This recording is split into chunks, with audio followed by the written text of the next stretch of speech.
What if you could cut through the noise and think with the clarity of history's greatest philosopher? Most people think by reacting. They hear something, decide if they agree or disagree, and move on. But Socrates did something different. He didn't just accept or reject ideas, he took them apart. Imagine two people arguing. One says, "Democracy is the best system." The other says, "No, it's flawed." A normal debate starts. But Socrates wouldn't do that. He'd ask, "What do you mean by best?" The first person might say, "It gives people freedom." Socrates would ask again, "What do you mean by freedom?" The person hesitates. Maybe they've never really defined it. Socrates keeps going. "If freedom means doing what you want, what if people vote to take rights away? Is that still best?" This is the Socratic method. It's not about winning arguments. It's about finding what you don't know. Most thinking is fast, like skimming a headline. Socratic thinking is slow, like reading the fine print. Here's how it works. When someone says something obvious, hard work leads to success. Don't just nod. Ask, "What do you mean by hard work?" They might say, "Putting in long hours." Ask again, "Does that mean someone working 12 hours a day at a dead-end job is guaranteed success?" Suddenly, the idea cracks open. Socrates didn't teach answers. He taught how to think. His students didn't leave with a list of facts, they left knowing how to question facts. Try this today. In any conversation, ask, "What do you mean by that?" 3 times. The first time, they'll explain. The second time, they'll think. The third time, they might realize they don't know. That's the moment real thinking begins. Most people never do this. They assume words mean the same thing to everyone, but justice, freedom, success, these mean different things to different people. Socrates showed that confusion starts when we don't define our terms. Here's an example. Someone says, "You should be honest." Ask, "What do you mean by honest?" They might say, "Tell the truth." Ask, "Always, even if it hurts someone?" Now the rule isn't so simple. This method isn't about being difficult, it's about clarity. When Socrates asked questions, people called him annoying, but he wasn't trying to annoy them. He was trying to help them see their own assumptions. You can do this right now. Think of a belief you hold strongly. Ask yourself, "What do I mean by this?" Then ask again, and again. Most beliefs crumble under 3 layers of questioning. That's not a bad thing. It means you're thinking deeper than before. Socrates used this to challenge Athens' leaders. They said they were wise. He proved they weren't, just by asking questions. They couldn't define their own ideas. That's why they killed him. You won't be killed for asking questions today. But you might annoy people, that's okay. Annoyance is the price of thinking clearly. So next time someone says something obvious, don't just accept it. Don't just reject it. Ask what it means. Then ask again. That's how you think like Socrates. Socrates spent his life exposing flaws in thinking. He found 3 traps people keep falling into: assumptions, emotions, and echo chambers. These still ruin thinking today. First, assumptions. People treat guesses like facts. Someone says, "Rich people worked hard." That's an assumption. Socrates would ask, "Do you know every rich person's story?" The answer is no. But people state assumptions as truth. Modern life runs on assumptions. A headline says, "New study proves coffee causes cancer." People share it without checking the study. Socrates would ask, "What was the sample size? Who funded it?" Most don't ask. They assume headlines are true. Assumptions save time but cost accuracy. Ancient Athenians assumed their gods controlled everything. Socrates asked, "How do you know?" They couldn't answer. Today, people assume their political side is always right. Few check. Second, emotions. Feelings override logic. Someone hears a sad story and donates without verifying it. Socrates wouldn't dismiss emotions. He'd say, "Feel first, then think." Politics shows this trap. A candidate gives a passionate speech. Crowds cheer. Socrates would ask, "What exactly did they promise? How will they deliver?" The crowd doesn't know. They felt inspired and stopped thinking. Social media thrives on emotions. A post says, "This company hates puppies." People boycott before asking for proof. Later, the story turns out false, but the damage is done. Emotions move faster than facts. Third, echo chambers. People only listen to those who agree. In Athens, citizens surrounded themselves with yes men. Socrates walked up to anyone and questioned them. He didn't care about their status. Today, algorithms feed people opinions they already hold. A conservative sees only conservative news. A liberal sees only liberal takes. No one hears the other side. Socrates would ask both. What's the strongest argument against your view? Most couldn't answer. Echo chambers create false confidence. Someone thinks, everyone I know agrees, so I must be right. Socrates proved that's false. He found experts who couldn't defend their views when questioned. These three traps work together. Someone assumes a rumor is true. Their emotions make them angry. Their echo chamber confirms the anger. Thinking stops. You can spot these traps daily. A friend says, all politicians are corrupt. That's an assumption. Ask, all? Even the ones you've never heard of? They'll pause. Or watch someone get emotional in a debate. They raise their voice when logic fails. Socrates stayed calm. He knew anger meant weak ideas. Echo chambers are easiest to spot. If everyone you follow thinks the same, you're in one. Socrates sought out disagreeing views. He wanted his ideas tested. Here's a challenge. Find a viral tweet making a strong claim. Something like, this policy will destroy the economy. Now play Socrates ask. 1. What evidence supports this? 2. What's the counterargument? 3. Who benefits if people believe it? Most tweets crumble under these questions. But people share them anyway. The traps caught them. Breaking free takes work. For assumptions, ask for evidence. For emotions, delay reactions. For echo chambers, follow people you disagree with. Socrates didn't just point out traps. He showed how to avoid them. His students learned to question everything, especially themselves. That's why his method outlasted Athens. Today's world moves faster, but the traps are the same. Assumptions spread quicker, emotions flare hotter, echo chambers grow louder. The solution stays the same. Ask questions. When you feel certain, ask why. When you get angry, ask what's really true. When everyone agrees, seek disagreement. That's how thinking survives in an age of traps. Picture this. You're scrolling through your feed when you see yet another heated debate about artificial intelligence. One side screams it'll destroy humanity. The other claims it's our salvation. Both are absolutely certain. Both might be wrong. This is exactly where Socrates would step in.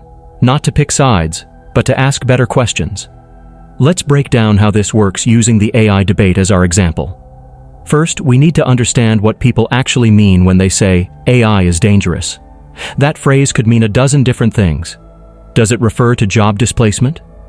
Existential risk from superintelligent systems? Or more immediate concerns like algorithmic bias? You can't properly examine any claim until you know exactly what it's asserting.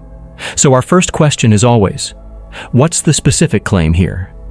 Now take one specific version, say AI will cause mass unemployment. Before accepting or rejecting this, we ask, what evidence exists? We might find studies predicting 20% of jobs could be automated. But we'd also find historical examples where technology created new jobs even as it eliminated others. The key is to look at actual data rather than emotional predictions. Socrates always demanded evidence because opinions without proof are just noise. Next comes the crucial step most people skip. What would the smartest person who disagrees say? In this case, they might argue that AI will augment rather than replace workers. They could point to how ATMs didn't eliminate bank tellers, but change their roles. They might note that many jobs require human skills machines can't replicate. The goal isn't to immediately agree with this counter-argument, but to honestly engage with it. As Socrates showed, you don't truly understand your position until you can articulate the best case against it. Finally, we confront our own ignorance. With AI, there's much we simply don't know. How quickly will capabilities advance? How will labor markets adapt? What unintended consequences might emerge? Recognizing these unknowns is vital. Socrates' greatest wisdom was understanding how much he didn't understand, while others confidently spouted nonsense. this method works for any contentious issue. Take something like social media harms mental health. First, clarify. Which platforms? Which age groups? What specific harms? Then examine the research. Some studies show correlation, but causation is harder to prove. Consider counter-arguments. Hasn't social media also connected isolated people? Finally, acknowledge what we still don't know about long-term effects. The power of this approach lies in its simplicity. You don't need special training, just the discipline to pause before reacting. When someone makes a bold claim, resist the urge to immediately agree or disagree. Instead, ask, what exactly does this mean? What supports it? What challenges it? What remains unclear? Try it right now with one of your own beliefs. Pick something you feel strongly about. Maybe college isn't worth the cost anymore, or the political system is broken. Apply these 4 questions methodically. Define your terms precisely. Seek supporting evidence. Engage with the strongest opposing views. Identify where uncertainty remains. What you'll likely discover is that many widely held opinions crumble under this examination. Others emerge stronger. But the real value isn't in reaching a particular conclusion. It's in the process itself. Socrates didn't care about winning arguments. He cared about uncovering truth, even when it contradicted his initial assumptions. In our age of instant reactions and entrenched positions, this approach remains revolutionary. It transforms shouting matches into real conversations. It replaces certainty with curiosity. Most importantly, it reveals how often we confuse our beliefs with facts, a confusion Socrates spent his life trying to correct. The next time you encounter a heated debate, resist the temptation to jump in. Instead, take 5 minutes to apply this method. You might not change anyone's mind, but you'll almost certainly improve your own thinking. And in a world drowning in opinions but starved for wisdom, that makes all the difference. There's an uncomfortable truth about the Socratic method that most people never mention. It makes people furious. Not just mildly annoyed, but genuinely angry. And history shows us exactly why. In 399 BC, an Athenian jury sentenced a 70-year-old man to death. His crime? Asking too many questions. Socrates wasn't spreading lies. He wasn't violent. He simply went around Athens exposing how little people actually knew about the things they claimed to understand. The city's most powerful figures, politicians, poets, craftsmen, all crumbled under his simple questioning. And they hated him for it. The official charges were corrupting the youth and not believing in the city's gods. But the real offense was more dangerous. He taught people to think for themselves. When Socrates asked a general what courage meant, and the general couldn't answer, it wasn't just embarrassing. It undermined the entire social order. If experts didn't understand the virtues they claimed to embody, what did that say about the system that put them in power? Fast forward to today, and the pattern repeats. Watch what happens when someone starts asking basic questions in an online debate. What exactly do you mean by that term? How do you know that's true? Have you considered this alternative view? The responses often turn personal fast. People don't just disagree, they get defensive, angry, sometimes abusive. There's a reason for this reaction. The Socratic method doesn't just examine ideas, it exposes the shaky foundations many beliefs stand on. When you ask someone to define their terms, they often realize they can't. When you ask for evidence, they frequently don't have any beyond "everyone knows this." And when you present counter-arguments, they typically haven't seriously considered them before. This explains why politicians avoid direct questions, why corporate spokespeople speak in vague platitudes, why so many Twitter arguments devolve into name-calling. Real questioning threatens the illusion of certainty that powers much of our society. It's easier to attack the questioner than to admit you might be wrong. The uncomfortable truth is this: if your thinking never makes you squirm, if it never leads you to change your mind, if it never forces you to admit, "I don't know," then you're not really thinking Socratically. You're just rehearsing what you already believe. Socrates himself said, "The unexamined life isn't worth living." But here's what he didn't say: examination hurts. It means admitting you've been wrong. It requires abandoning comfortable certainties. It forces you to sit with difficult questions that might not have clear answers. This explains why most people avoid it, why schools rarely teach it, Why leaders discourage it. Independent thinking is messy, unpredictable, and dangerous to any system built on unchallenged authority. The Athenians could tolerate Socrates when he was just another odd philosopher. But when his students started questioning everything, that's when they decided the old man had to die. The pattern continues today. Systems reward conformity, not questioning. Social media algorithms amplify outrage, not nuance. Public figures build followings by projecting certainty, not curiosity. In this environment, anyone who persistently asks, "But why?" becomes a threat. Not because they're wrong, but because they reveal how much everyone else is guessing. There's an irony here. The same method that makes people angry is also the only way to reach better answers. Every scientific breakthrough, every social progress, every innovation began with someone asking questions no one wanted to hear. The difference is whether we respond to such questions with anger or with the humility to admit we might have something to learn. When you next encounter someone getting furious at simple questions, remember Athens in 399 BC. The anger isn't about the questions themselves, it's about what they reveal. And when you feel that defensive anger rising in yourself, that's the moment to lean in, not look away, because that discomfort is where real thinking begins. Imagine starting each morning not by checking your phone, but by asking yourself one simple question. What do I think I know today? Not what you believe, not what you feel, but what you actually know. This small shift changes everything. Most people wake up already certain about how the world works. They carry these certainties through their day like unopened packages, never examining what's inside. The Socratic approach does the opposite.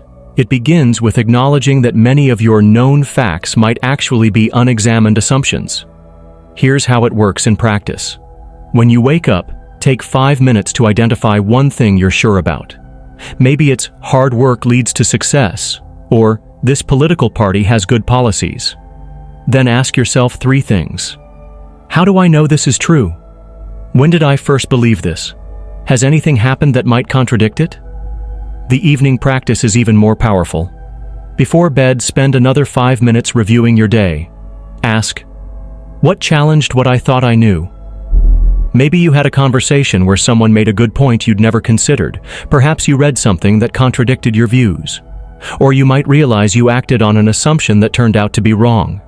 This isn't about changing your mind every day. It's about maintaining an honest relationship with your own beliefs. Most people go years without seriously questioning their core ideas. They surround themselves with information that confirms what they already think. The result, they stay mentally in the same place while the world changes around them. Consider how this applies to common beliefs. Someone thinks, I'm bad at math. They've believed this since 7th grade. But have they actually tried learning as an adult? Do they really know they're bad, or are they just repeating an old story? The morning question surfaces these assumptions. The evening question looks for evidence that might update them. The power of this habit comes from its consistency. One day of questioning won't change much, but over months, you start noticing patterns. You see how often you confuse opinions with facts. You recognize when emotion masquerades as logic. You become aware of the stories you tell yourself without evidence. This practice also reveals something surprising. How rarely most people update their beliefs, watch conversations at work or online. Notice how many arguments consist of people repeating positions rather than responding to new information. The reason is simple: examining your ideas takes effort. It's easier to stay with familiar thoughts than to constantly test them. But here's what Socrates understood that others missed. Knowledge isn't static. What seemed true yesterday might need revising today. The person who never re-examines their views isn't standing firm, they're getting left behind. Try this for 1 week. Each morning, pick one belief to examine. Each night, look for what challenged it. You'll likely find 2 things happen. First, some of your long-held views start seeming less certain. Second, you become more open to information that contradicts your expectations. This isn't about becoming uncertain about everything.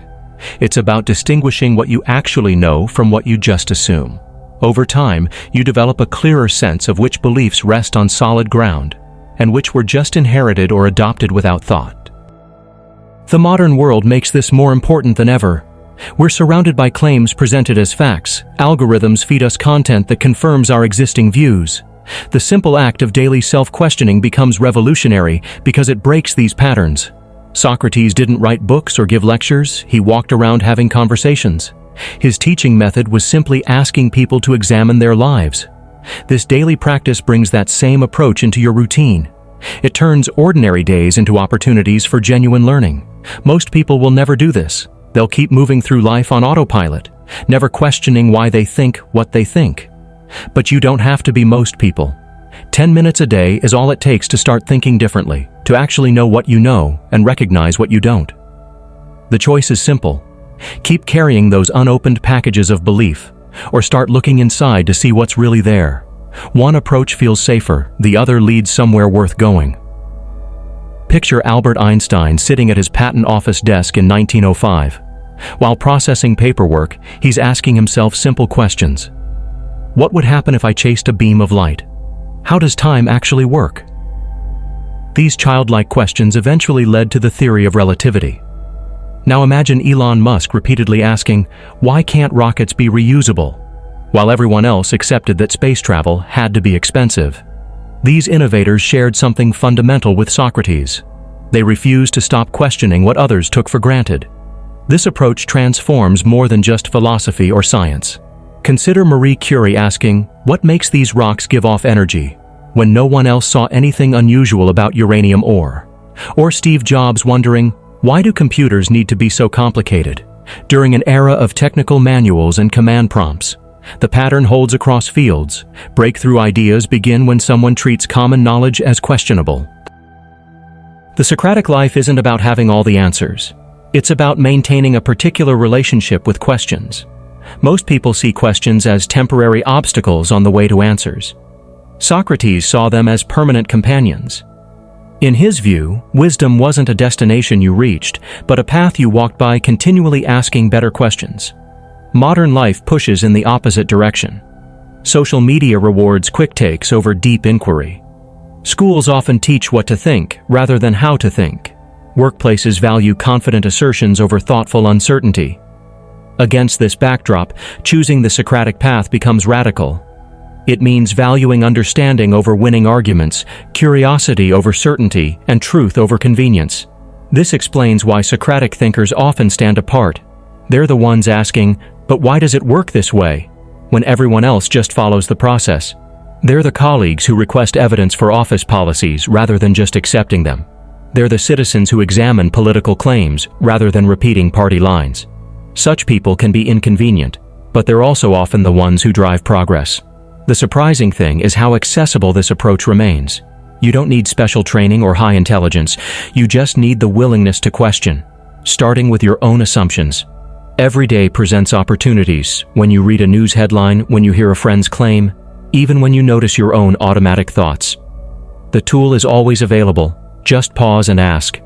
Here's a challenge that makes this concrete. For the next 24 hours, replace every opinion with a question. When you're about to say, this policy is wrong, ask instead, what problem is this policy trying to solve? When you think, that person is mistaken, ask, what information might they have that I don't? This simple switch changes everything. Your conversations, your thinking, even how others respond to you. At first, this feels unnatural. We're conditioned to state positions, not probe them, but within hours you'll notice something interesting. Questions open doors that opinions slam shut. They invite dialogue rather than debate. They create space for learning rather than just judging. And they often lead to better solutions than any initial opinion could provide. The ultimate test comes when you encounter something you strongly believe. That's the moment to ask, what would change my mind? If the answer is nothing, then you're not thinking Socratically. You're just holding a belief. Real wisdom always leaves room for new evidence. This approach scales from daily interactions to life's biggest decisions. Choosing a career path? Ask what success really means to you rather than following expectations. Facing ethical dilemmas? Question what principles should apply rather than just what's convenient. Confronting societal issues? Examine root causes rather than surface symptoms. The Socratic life does have costs. It requires more effort than automatic thinking. It can make you unpopular with those who prefer comfortable certainties. And it leads to uncomfortable moments when you realize you've been wrong, But the benefits outweigh these: clearer thinking, better decisions, and the quiet confidence that comes from knowing why you believe what you believe. As our final thought experiment, imagine a world where everyone adopted this approach for just one day. No assertions without evidence, no positions without examination, no arguments without mutual questioning. The disagreements wouldn't disappear, but they would become more productive. The conversations wouldn't become simpler, but they would grow more meaningful. Your challenge remains: one day of questions instead of opinions. You might discover that some of your views hold up well to examination. Others might crumble under scrutiny. But you'll definitely learn something about the world and about how you think about it. And that's the whole point of the Socratic life. Not to have the right answers, but to keep asking better questions. If this video gets 10K likes, I'll expose the one question Socrates asked that got him killed. If you found this video thought-provoking, please take a moment to like, share, and subscribe to the channel for more content like this. Thank you.